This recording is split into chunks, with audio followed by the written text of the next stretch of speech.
सर्वांना नमस्कार. मास्टर विशाल सर या यूट्यूब चॅनलवरती आपलं सर्वांचं पुन्हा एकदा सहर्ष स्वागत. आज सकाळी तुमच्यापर्यंत एक महत्त्वाचा व्हिडिओ पोस्ट केला होता की ज्याच्यामध्ये आपण जे नवीन पोलीस भरती आहोत त्या नवीन पोलीस भरती किती संख्येची पडेल, कधी पडेल किंवा त्याचं फिजिकल कधी सुरू होईल, ऑफिशियल ती कधी सुरू होईल याचे पूर्ण विश्लेषण किंवा त्याच्या पाठीमागं असलेलं राजकारण 2021 पासून जे काही लोकमतला आलेले 90,000 पोलिसांची गरज आहे तिथून ते आतापर्यंतचे पूर्ण विश्लेषण आपल्या त्या सकाळच्या व्हिडिओमध्ये आम्ही केलेलं आहे. तुम्ही जर ते पाहायला नसाल एक विनंती करतोय, आपल्या या व्हिडिओच्या शेवटी एक आयकॉन येईल, त्या आयकॉनवरती टच करून तुम्ही तो व्हिडिओ पाहून घ्यायचा आहे की ज्याच्यामध्ये नवीन पोलीस भरतीच्या पाठीमागचं राजकारण, ते कसे पत्ते, त्याचं रिझन काय, किती पदांची पडू शकते, ग्राउंड कधी चालू होणार याची ऑफिशियल इन्फॉर्मेशन मी त्याच्यामध्ये दिलेली आहे. त्याच पद्धतीनं आज सकाळच्याच व्हिडिओमध्ये तुम्हाला मी बोललेलो होतो की सध्या होमगार्डनं ज्या काही गोष्टी किंवा होमगार्डचं पेमेंट असेल किंवा होमगार्डनं इन्क्रिमेंटसाठी जे काय अर्ज केले होते त्याच्यावर कोणत्याही पद्धतीनं हे केलेलं आहे, म्हणजे विचार न करता त्यांना स्थगित दिलेलं आहे किंवा आता तर तुर्तास त्यांना होणार नाही म्हणून सरळ एक परिपत्रक आलेलं आहे. म्हणजेच जुनं जे पेमेंट होतं त्या पेमेंटनुसारच सर्व होमगार्ड जे आहेत महाराष्ट्रातील त्यांना पूर्ण ह्या परिपत्रकाचा किंवा या शासन निर्णयाचा अवलंबून करायला लागणार आहे, हा मात्र नक्कीच. याचं संपूर्ण विश्लेषण आज आपण या व्हिडिओमध्ये बघणार आहोत. सुरुवातीलाच मी विनंती करतोय, चॅनलवर नवीन असाल तर चॅनलला आत्ताच सबस्क्राईब करून घ्या, जेणेकरून अशीच इन्फॉर्मेशन तुम्हाला अगदी डे बाय डे भेटत राहील. तर पहिला आपण परिपत्रक वाचूयात आणि परिपत्रकामधून नंतर मग आपलं नेहमीप्रमाणे विश्लेषण असणार आहे. तर बघूयात. महाराष्ट्र शासन गृह विभाग दिनांक ऑगस्ट महिन्यातला हा परिपत्रक आहे 2024चा. प्रति महासमादेशक होमगार्ड महाराष्ट्र राज्य मुंबईचं. ठीक आहे. विषय बघा, होमगार्डच्या विविध भत्त्यांमध्ये वाढ करण्याबाबत. तर उपरोक्त विषयान्वये आपण संदर्भित पत्रास अनुसरून राज्यातील होमगार्ड यांच्या विविध भत्त्यांमध्ये वाढ करण्यास मान्यता देण्याची वित्त विभागास विनंती करण्यात आली होती. बघा, म्हणजे ह्याच्या आधी जे शासन निर्णय होते होमगार्डनं वेगवेगळ्या पद्धतीनं महाराष्ट्र शासनाला विनंती केलेली होती किंवा महाराष्ट्र शासनाच्या वित्त विभागाला विनंती केली होती. तसंच इतर ज्यावेळी इन्क्रिमेंट असेल किंवा आपली भरती काढायची असेल तर वित्त विभागाची रितसर परमिशन घ्यावी लागते, कारण की पेमेंट वगैरे सगळं तिकडूनच सगळा विषय असतो. त्यामुळे वित्त विभागाची परमिशन घेतल्याशिवाय कोणतीही पदभरती पडत नाही, लक्षात ठेवा. या अंतर्गत गोष्टी आहेत, लक्षात ठेवायचं. डायरेक्टली मनात आला आणि 50,000ची भरती पाडली असा विषय नसतो. 50,000पैकी किती पाडायची किती नाही पाडायची ते 1,000 पोरांना मान्यता दिली तर 1,000 मागं ती पोस्ट कोणती आहे, वर्ग 1ची आहे, वर्ग 2ची आहे, वर्ग 3ची आहे, वर्ग 4ची आहे, मग तेवढं वित्त विभागावरती तिजोरीवरती किती ओझं पडणार ह्याच्यावरती सगळ्या गोष्टी त्या डिपेंडिंग असतात, लक्षात ठेवायचं. त्यामुळं या ज्या गोष्टी आहेत ते वित्त विभागाला परमिशन घेतल्याशिवाय आपण भरती पाडू शकत नाही, ही रूल आहे, लक्षात ठेवायचं. तर सन 2024-25 या अर्थसंकल्पामध्ये बघा, सन 2024-25 या अर्थसंकल्पामध्ये महिला, शेतकरी, युवा, मागासवर्ग, बघा महिला, शेतकरी, युवा, मागासवर्ग आणि समाजातील सर्व दुर्बल घटकांना जे अदर बॅकवर्ड क्लास म्हणलं चालते किंवा बॅकवर्ड क्लास म्हणलं तरी चालते, मदत व प्रगतीच्या संधी उपलब्ध करून देण्यासाठी. बघा, ही लाईन लई महत्त्वाची आहे. तुम्हाला मी सकाळी सांगणार होतो, ही लाईन खूप महत्त्वाची आहे. सन 2024-25 मध्ये अर्थसंकल्पामध्ये महिला, शेतकरी, युवा, मागासवर्ग आणि समाजातील सर्व दुर्बल घटकांना आर्थिक मदत व प्रगतीच्या संधी उपलब्ध करून देण्यासाठी विविध योजनांची घोषणा करण्यात आलेली आहे. म्हणजे जे काही मुख्यमंत्री युवा कार्यक्रम वगैरे आहे तो एक, त्याच्यामध्ये कॉन्ट्रॅक्ट बेसिसवरती विविध डिपार्टमेंटमध्ये पोरं कामाला लावायची आणि 6,000 रुपये महिना काम द्यायचं. कौशल्य प्रशिक्षण पूर्ण झालं की बोचावर लाद घालणार, बाहेर काढणार, संपलं. हे आहे त्यांचं. हे आत्ता परिपत्रकाचा मी थोडा चिडलोय. याचा विषय अशा पद्धतीने आहे की परमनंट भरती नाही आहेत आणि उगाच काहीतरी करून केल्यासारखं दाखवायचं आणि पोरांची दिशाभूल करायच्या. हजारो पोरं, लाखो पोरं तिथं जॉईनिंग झालेले आहेत, त्यांना हे सुद्धा माहीत नाही की याचा उपयोग काय नाही आहे. CHB-वरती तुम्ही तुमच्या शेजारच्या कंपनीत जर घेतला तर तुम्हाला 8,000, 9,000, 10,000 पगार कोणीही देते, लक्षात ठेवा आत्ताच्या घडीला. पण हे 6,000 रुपये देणार, 8,000 रुपये देणार, डिप्लोमा आहे, 10वी आहे, अशा पद्धतीनं त्यांचं जे पेमेंट आहे ते कमी जास्त पद्धतीनं आहे. पण या राग काय येतो या गोष्टीचा, महाराष्ट्रामध्ये बेरोजगारी एवढी वाढत असताना ह्या लाईनमध्ये त्यांनी सरळ सांगितले की युवा कार्यक्रम म्हणजे काय. युवा कार्यक्रम म्हणजे हाच विषय आहे की CHB-वरती कामावर लावायचं, विषय संपला. 6,000 रुपयानं पोरांचं 1 वर्ष जरी वाढलं तर पुढं त्या पोराचं 1 वर्ष जाणार, लक्षात ठेवायचं. त्यामुळे पोरांना सुद्धा कळत नाही. ह्याच्यावरती सुद्धा एक व्हिडिओ बनवणार आहे की मुख्यमंत्री युवा कार्यक्रम नेमका काय आहे, कुणाला माहीत नाही. उगाच जातात कामाला, तिथं CHB-वरती असते एक ठराविक पिरियडपर्यंत असतं, तिथून पुढून तुम्ही निघून जायचा हा विषय असतो. मग ह्या गोष्टीला जबाबदार कोण? याला खूप महत्त्वाचा विषय आहे. आणि त्याच पद्धतीनं लेक लाडकी योजना जी काढली त्याच्यावरती कोट्यावधी रुपये महिन्याला खर्च करायचे आहेत. कोट्यावधी रुपये महिन्याला खर्च करायचा, ह्या सगळ्या गोष्टी आहेत लक्षात ठेवायचं. आमच्या महिला इथं सक्षम नाही आहेत. आमच्या महिला इथं सक्षम नाही आहेत. दिवसाढवळ्या त्यांच्यावरती अन्याय अत्याचार बलात्कार होतात, पाय तोडतात, हात तोडतात, नाकाचं आणि तोंडाचं सगळं विद्वान रूप करून टाकतात, वेगळंच असं करून टाकतात, पाक छिन्न विछिन्न करून टाकतात. त्यांना काहीच पडलं नाही, कायदा स्ट्रिक्ट नाही आहेत, पोलिसांची भीती राहिली नाही, धाक राहिली नाही, एकदम पायदळी तुडवतात लक्षात ठेवायचं. त्यामुळे पहिली जी लाईन आहे, सन 2024-25च्या अर्थसंकल्पामध्ये महिला, शेतकरी, युवा, मागास वर्ग आणि समाजातील सर्व दुर्बल घटकांना आर्थिक मदत व प्रगतीच्या संधी उपलब्ध करून देण्यासाठी विविध योजनांची घोषणा करण्यात आली आहे. आणि त्यासाठी राज्यावरील आर्थिक भार फार मोठ्या प्रमाणात वाढला आहे. बघा, राज्यावरील आर्थिक भार खूप मोठ्या प्रमाणात वाढलेला आहे.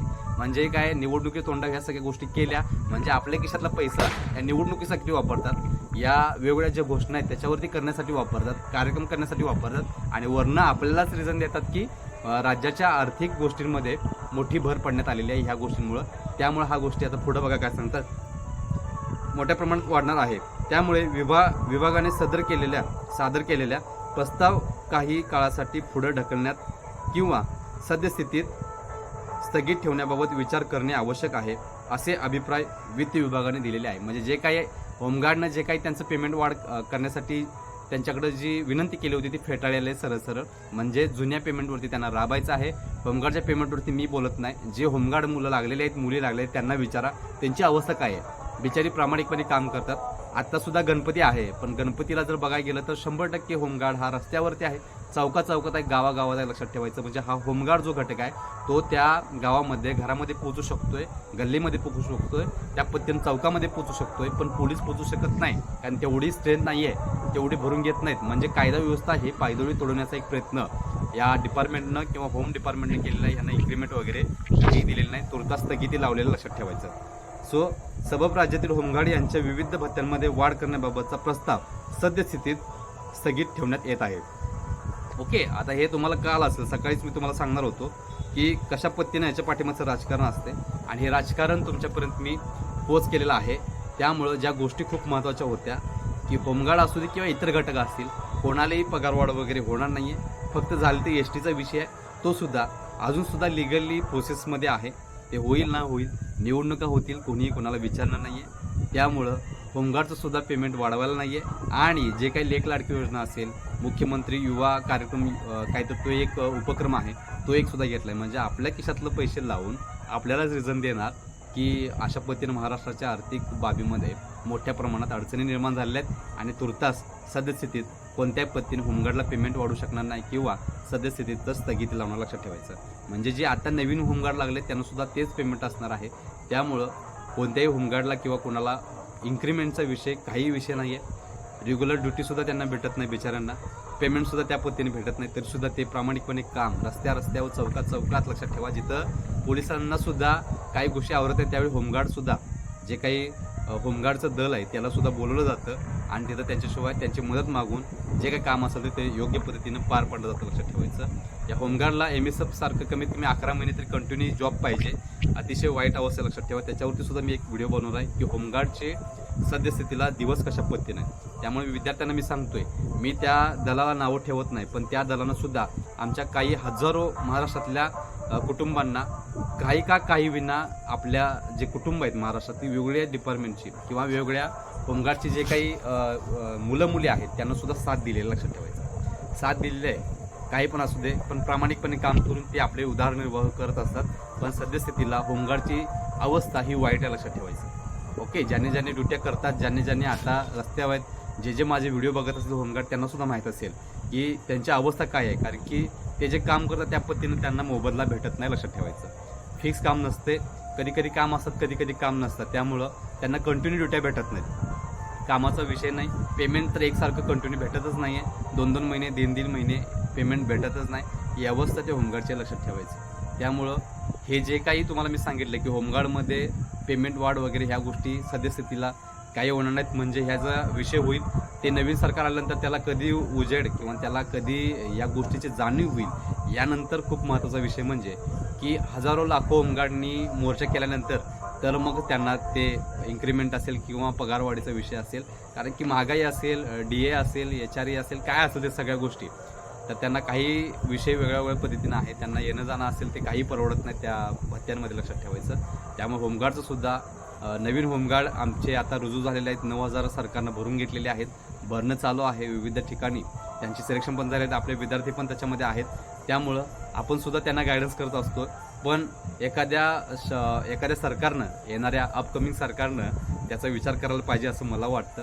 त्यामुळे सकाळपासून तुम्हाला जे सांगायचं होतं की होमगार्डचे दिवस कशा पद्धतीने आहेत, पूर्ण वस्तुस्थिती तुमच्यापर्यंत पोहोचू नाही केली, पण परिपत्रक काय सांगते ते पण सांगितलं की त्यांना आता पेमेंट वाढवायचं नाही आहे किंवा त्यांना जे भत्ते बित्ते आहेत त्याचा विषय आता तुर्तास तरी होणार नाही, लक्षात ठेवायचं. कारण की लेक लाडकी योजनेचं जर पूर्ण विश्लेषण बघितला तुम्ही, तर तुम्ही कोट्यावधी रुपये दर महिन्याला महाराष्ट्र त्यांच्या खर्च करणार आहेत. आणि ही योजना असेल किंवा बाकीची योजना आहेत त्या सगळ्या या निवडणुकीच्या पुरतीच आहेत. त्यानंतर सगळ्या फुल स्टॉप होणार, लक्षात ठेवायचं. त्यामुळे एक समाजाला फक्त एक दिशा देण्याचं काम केलं आहे. पण ह्या समाजातील जे काही उच्चस्तरीय किंवा 10वी-12वी किंवा ग्रॅज्युएशन झालेली उच्च पदवी घेतलेली मुलं जी आहेत ती सुशिक्षित आहेत, लक्षात ठेवा. त्यांनासुद्धा कळतं की बाबा कशा पद्धतीनं गाजर दाखवण्याचं काम महाराष्ट्र सरकार करत आहे, लक्षात ठेवायचं. त्यामुळं ह्या गोष्टी ज्या महत्त्वाच्या होत्या त्या तुमच्यापर्यंत शेअर केलेल्या आहेत. होमगार्डचा JR पण, परिपत्रकाचा JR पण तुमच्यापर्यंत पोहोच केलेला आहे की कशा पद्धतीने होमगार्डवरती दिवस आलेले आहेत. त्याचं पूर्ण विश्लेषण आपल्या या व्हिडिओमध्ये केलेलं आहे. यांना पेमेंट वाढ भेटणार, पण भरपूर वर्ष जावी लागणार आणि त्याच्यावरती निर्णय होणार. पण त्यावेळा तोपर्यंत ह्या मुलींचं सुद्धा नुकसान होणार, एवढं लक्षात ठेवायचं. व्हिडिओ आवडला असेल, विश्लेषण आवडलं असेल तर विनंती करतोय, 25,000चा टप्पा फक्त 300-400 सबस्क्राईबवरती बाकी आहे.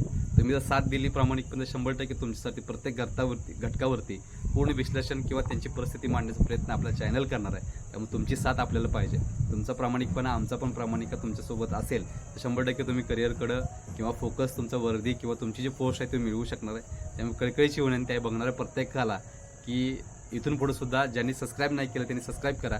आणि या गणपतीच्या पिरियडमध्ये आपल्याला 25,000चा टप्पा जे आम्ही ध्येय हाती घेतलेलं होतं गेली 2 वर्षापूर्वी, ते अजूनसुद्धा माझं प्रयत्न चालूच आहेत. आणि ह्या पिरियडपर्यंत फक्त 300 सबस्क्रायबर बाकी आहेत, 400 सबस्क्रायबर बाकी आहेत. प्लीज सबस्क्राईब करा. त्याच पद्धतीनं टेलिग्राम चॅनल, व्हॉट्सअप ग्रुपची लिंकसुद्धा या व्हिडिओच्या खाली, टेलिग्राम चॅनलची आणि व्हॉट्सअप ग्रुपची या व्हिडिओच्या खाली डिस्क्रिप्शन बॉक्समध्ये दिलेले आहे. तिथे जाऊन तुम्ही जॉईन करायचे आहे. शेवटी सर्व विद्यार्थ्यांना आपल्या चॅनलकडून शुभेच्छा देतोय आणि मी तर थांबतोय. तोपर्यंत धन्यवाद.